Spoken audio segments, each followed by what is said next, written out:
Hi there, everyone, and welcome to Paper Wishes Weekly Webisodes. I'm Sara Newman, and I'm so happy you're joining me for this episode of Saturday with Sara. Today, we're going to explore the beautiful Flight of the Butterflies collection from our friends at Hunky Dory. Now, I know a lot of you, like me, have been fans of Hunky Dory for a long time, and what we absolutely love is the quality and the value that you get from their collections, and today's set is no different. So let's take a look. First, we'll be working with the Flight of the Butterflies Topper collection, which is this set right here. Now this has Miri cardstock as well as 8 sheets of punch-out toppers. You also get a sheet here that's going to give you some inspiration as well. Now the toppers are these wonderful die-cut punch-outs. So they just pop right out of the backing sheet. You'll have some large elements, some smaller elements, and you'll also have some borders too. Now, by Miri cardstock, this is what they're talking about. So you've got this beautiful shine on here. It's really gorgeous and gives such a beautiful effect to your cards and other paper crafts. So you can see some of those beautiful designs in here. Lots of fun to play with. Now, we've got a couple of things that go along. First of all, for more and for smaller toppers, there's the Finishing Touches Topper Collection. This has 8 sheets of tags, borders, and accent pieces. You can see these on here. And again, they just pop right out. Now these are scaled to a smaller size, so they're really great on smaller projects, and I'll have one that I'll demonstrate for you, and you can see how easy those are to incorporate into some smaller cards. Then we've got 2 additional packs that I want to show you here. Now you've got some really gorgeous parchment paper, 16 sheets in here with all kinds of different designs. And I've put a piece of white paper behind these butterflies so that you can see that better, but it is a translucent parchment, really beautiful for layering. Also for layering, there is a set of luxury acetate. Now this has 16 sheets. Again, I've got some white paper behind here so that you can see that really beautiful design. So there are some borders and some all over designs here. Perfect for layering on top of your Miri cardstock or regular cardstock.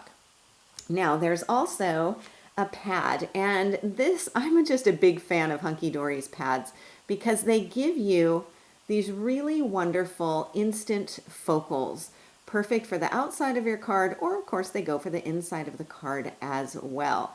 And they measure about 4 by 6, so they're a really nice size. So we'll have some fun with these as well. And last but not least, we've got luxury card inserts. And I'm going to turn the package this way so that you can see.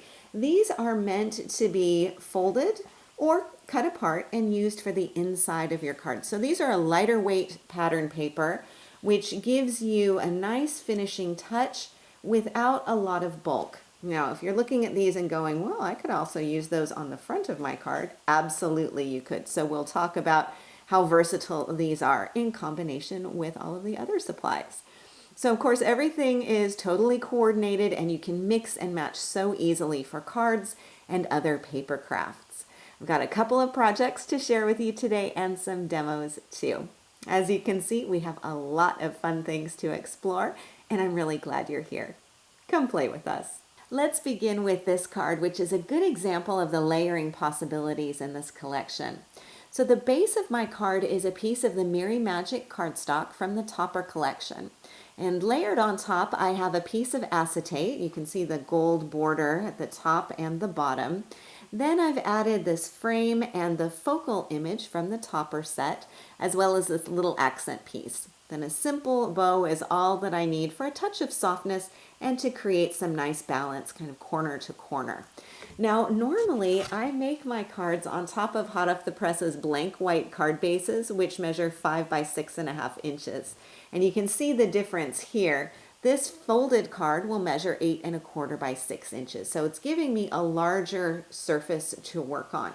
So there's a bit of a difference there. So let's take a look at how to create our card bases. Now I'm going to bring in a piece of the Miri Magic cardstock. You can see that beautiful shine on there. And to score this, I'm going to use a ruler and a bone folder. But I do find that it helps to work on top of a a mouse pad or some sort of slightly squishy surface. It gives a little bit of flexibility when you're doing your scoring. So I've got my beautiful Mary cardstock. I'm going to flip this over. Now I've made a mark just at the halfway mark on here, so you can measure and do that. If you have a ruler with centimeters, it's going to be right in the middle at 15 centimeters, so that can help. Then what I'll do is just take my ruler. I'm going to position this on here all the way and align this top to bottom. Then I'm going to take a bone folder and simply run this down along the top to bottom, like so. And then simply fold this up. Now the magic with Hunky Dory is that even though you've got coated and heavy cardstock, it will not chip, it will not crack, which is not the usual experience when you're working with heavy coated cardstock. So my fold is perfect and smooth. I just love it. So now I've got my folded card front, and I've even got a beautiful back as well. So now I can start adding my elements on top of this if I want to, or I can add on another layer. So I've got a piece of the acetate, and I've trimmed this down just using my paper trimmer, but I've got a gorgeous border at the top and the bottom. So I'm going to position this on here, and I've got some instant shine and another bit of metallic on here. Now, of course, the question is always how to adhere this without glue showing through. Of course, a double-sided tape will show through on here. So you've got some options. What I always like to suggest is that you do a little bit of pre-planning before you start gluing. So I might figure, okay, maybe I want my card to go this way, and maybe I want to have a large focal element like this one, that beautiful butterfly. I could also do something like this. I've got lots of choices in that topper set. Or I could do this one here. This just goes so beautifully. So if I've decided that I want to have this element here, what I would do is use some adhesive, glue this onto my acetate, flip this over and use probably my double-sided tape for this, and apply it only to where this will cover up. Then flip it back and I can secure that in place. If I want some added security on the edges here and the corners where it gets handled a lot, then what I would do is take some glue stick, use a pretty light sparing touch, and just apply a little dab at each of those corners and smooth that down. So just a little bit of glue will do the trick, and then you've got everything secured in place. Super easy to do. So let me bring back in my card and we can take another look at the other things that are going on here. Now for the inside, of course you can leave it white, but you've also got those luxury card inserts, and that's what I've used here for the inside of my card. And you've got lots of choices as well. So all you need to do in this case, I'll just grab this one here, is, of course you can trim it down, but if you want it to go edge to edge, of course everything's perfectly measured, you can just fold that up like so. I generally don't score them because this is a lighter weight of paper, so it folds pretty easily. Take that and then, let's see, let me grab my folded piece.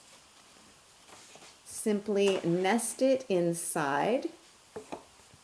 And then what I like to do is put a little bit of glue stick just on here, smooth that down, and repeat for the other side. And then just sort of close it up and smooth it down and let that glue dry. I find a glue stick is a little bit easier, it gives you a little bit more flexibility, kind of a scooch factor, and helps the paper to sort of sit in there nicely without being too strained.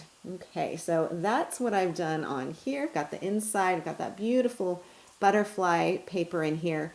I have a bit more of the acetate just glued here on this side. I have one of the borders that again adds a little bit of security with some double-sided tape holding that down. And then another beautiful butterfly element on here. Super simple to do. Then I've got another card that I want to show you. We can talk about using some of the other papers for layering. Now with this card, I've used many of the same elements, but in a different colorway. So you can see you've got some color options on here too, with the blues and the greens, and then these beautiful warm earth tones. So here I've also folded a piece of that Miri cardstock as my card base. And I've got another element here. This is the parchment paper. I love this. So let's talk about this parchment paper.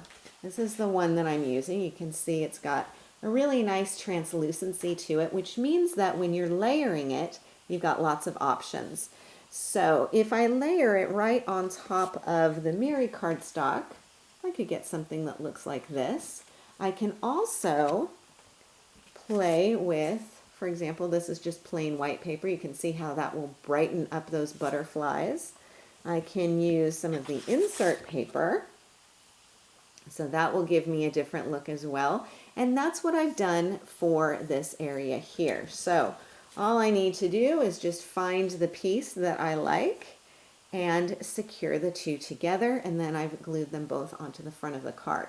Now again, with gluing this down, what I suggest you do, again, use your glue stick for this, and apply just a little bit, really more behind where those butterflies are, rather than, going around the whole sheet, corner to corner, and just a light touch behind some of those butterflies. And then you can just pop this down like so. Smooth it down, let that glue dry, and you are ready to go. And then I've trimmed both of those pieces together and just use them on the front of the card. Then the focal is this large image here. Now this is from the topper pad, and all I had to do was just pop that down. It's already matted and ready to go. I'm using a square message. This is from the Finishing Touches, the smaller topper set. Then for the card inside, I used another sheet of parchment as my insert. And here I have another image from the topper pad, which I matted on leftover insert paper. So as you can see, things can easily get mixed and switched between the elements in this collection. The inserts can go on the outside of the card, the parchment can go on the inside. It's totally up to you. So now that we've seen some large card designs, let's take a look at some smaller die cut and folded options. So this petite little card measures 4.5 by 4 inches. So it's a smaller design than the other cards we looked at. And this works really well with the smaller Finishing Touches collection. In fact, the elements that I'm using on here are from that smaller set. And there's one sheet, I have to show this to you, that is absolutely perfect. It's this one here. And these 3 circular butterfly designs are just the perfect size to fit inside the window of my pop-out card. So you can see how nicely that works. So the card design is really simple to do. Of course, it's a cutting die, which makes everything easier. So let's take a look at this. I'm going to bring in the die set that I'm working with from hot off the press. Now you can see here, these are the dies that are included, and then here is the diagram of it folded and unfolded.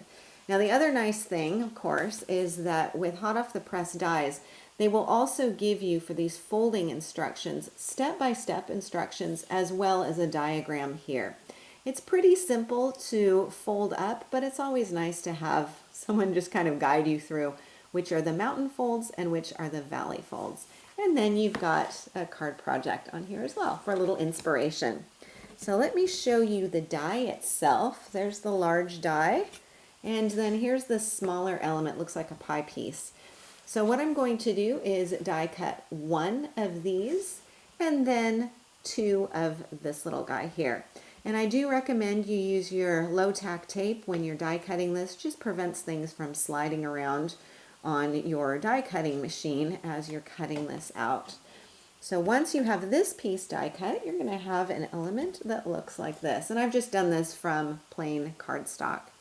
So then what you'll do is fold things up. So you fold up this tab, you'll fold this piece in, And I do recommend when you're doing your folding to use that bone folder to score things for you as well. This piece is going to fold up like so, and then you will secure this to the base. Now what I do recommend is that you use a really strong adhesive here. That extra sticky tape, the one with the red liner, really works perfectly here. So then pop that in there, and you've got your card all folded and ready to go. So you will have this circular piece that will also be coming out, and of course I hang on to that and use that as part of my pop out. So let me show you here, as well with these two little pie shaped pieces that you get. What I like to do is die cut two of them, flip one over, and then you can glue these right inside, and you'll have kind of a liner in there. So you'll have to imagine that as being glued in there. Let me show you the actual card here, and we can take a look. You can see I've glued two of those blue pieces in there. You don't want to have it going over the fold because then it can get a bit bulky in there. So having the two separate pieces works really nicely. Then what I've done for the outside of my card, I die cut another one of the pop-out cards from Mary cardstock and then just trimmed it down so that I've got this area here. I'm using some of those smaller toppers, the butterfly, and then this little message here. Then on the inside, I've got another piece of that Mary cardstock. This background paper here is from the pads. So this is one of the sheets from the butterfly pad. Then I've also got another tag on here, another sentiment, and just a little bit of ribbon. So you can see how that will be a really fun surprise for someone opening their card. It's just a really neat way to create something that's a little bit different. Now the last card that I want to show you is incorporating some embossing powders to add a little bit more sparkle and shine to that Mary card. So I'm going to grab a few supplies and then we will take a look. Now with this card I have a couple of layers going on. So first I've covered a 5 by 6.5 inch blank white card with insert paper. Then I added some gold embossing around the outside edges. I've layered some acetate cut slightly smaller than the card front, and then I've got this beautiful card focal. Now you can also see on that card focal here, here, here, and here some clusters of mica and embossing powder, and that is from the Stampendous Encrusted Jewels set. So easy to do and a great way to coordinate with the gold and the metallics in our collection today. So let's take a look at the process. I've got my supplies here. I've got my embossing powders, I've got my mica embossing ink pad, which we'll need for one of the steps, and I've also got a folded piece of scrap paper on hand too. So I'm going to set aside my card and then let's take a look at the process. Now, here's my card front covered with that insert paper. You can see that works really nicely. Now I've done some gold edging and embossing on here already, but we'll take a look and we'll do another edge on here and we can see the process for this. So I'm going to be working with the Pearl Champagne embossing powder for this. This is a really fine embossing powder. You'll see here the aged gold is a little bit chunkier. So I'm going to set that one aside. I'm going to set the mica aside too. And I need my embossing ink pad for this.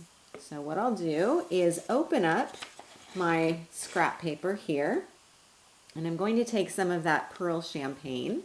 Now this has been folded in half, and I'm going to put some of this embossing powder in the fold, and I'm making a line of it rather than a puddle of it. So a nice line there. And then I'm going to take my embossing ink pad and I'm going to ink the edge of my card. Now you can do all four sides in one go if you want to. I'll just do the top here so you can see how this works.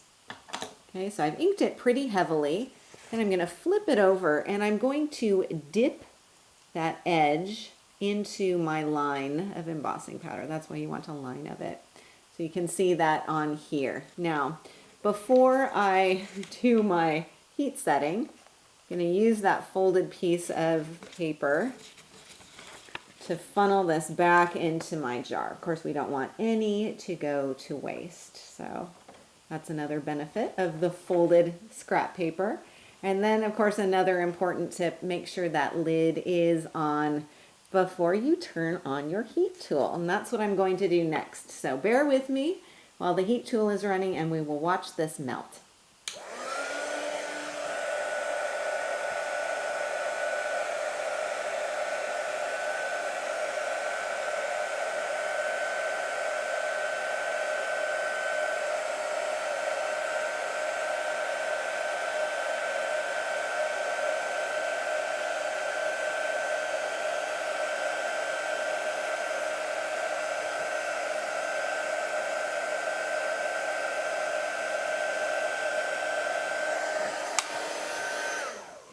Okay, now I've got that beautiful gold embossing on there, and you can see how easily that gives me a nice edge. Now I can hold the ink pad, the embossing ink pad on there even more at an angle to get more embossing on there, or I can do less to get a finer look. So the choice is up to you. And then of course I've done the other two sides on there as well. Now I've got my acetate, and this is just cut slightly smaller than my card front, so that when I pop this on here, I've got a really nice sense of continuity between this gold embossing and the metallic on the acetate. So I would not recommend heat embossing the acetate.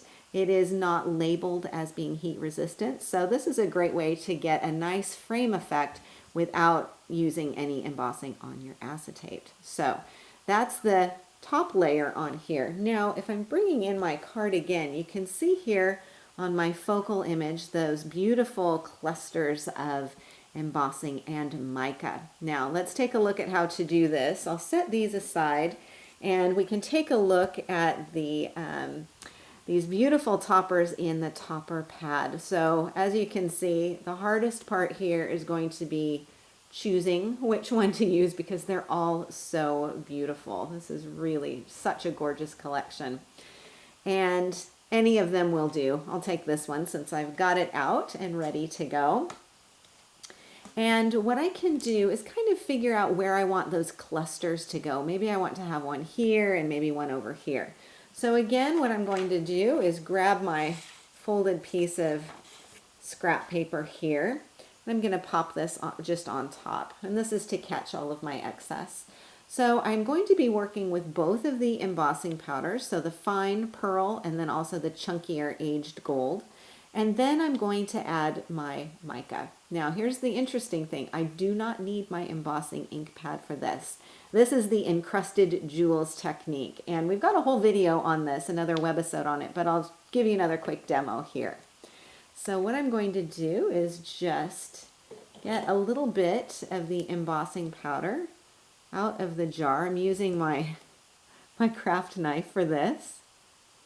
Just tap out a little bit of the powder and tap it on here. You can also shake it directly out of the jar, but I find that I have a bit more control if I'm using a little metal spoon maybe, or the tip of my pen knife, my craft knife.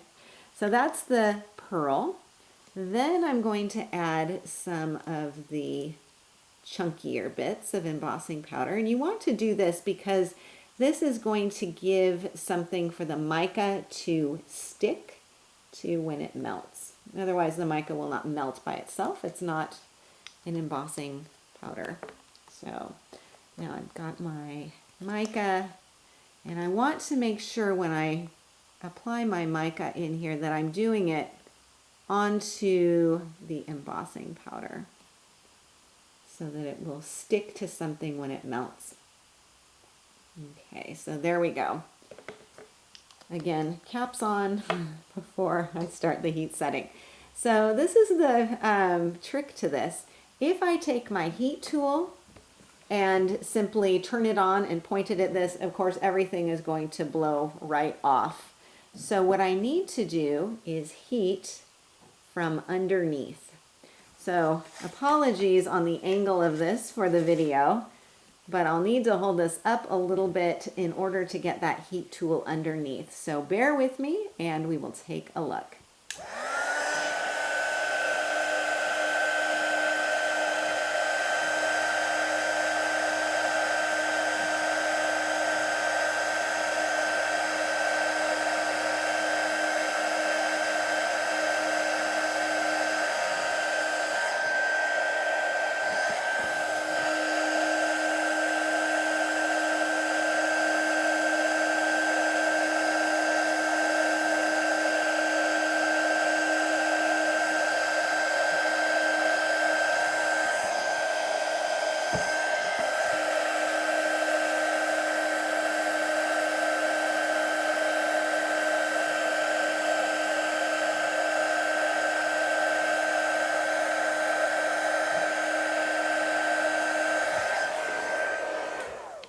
Alrighty, it is definitely an awkward angle for using a video, but let's take a look. Now you can see some of those larger pieces will come out, but other ones are going to be adhered to that melted embossing powder, and that's going to give me this really beautiful effect on here.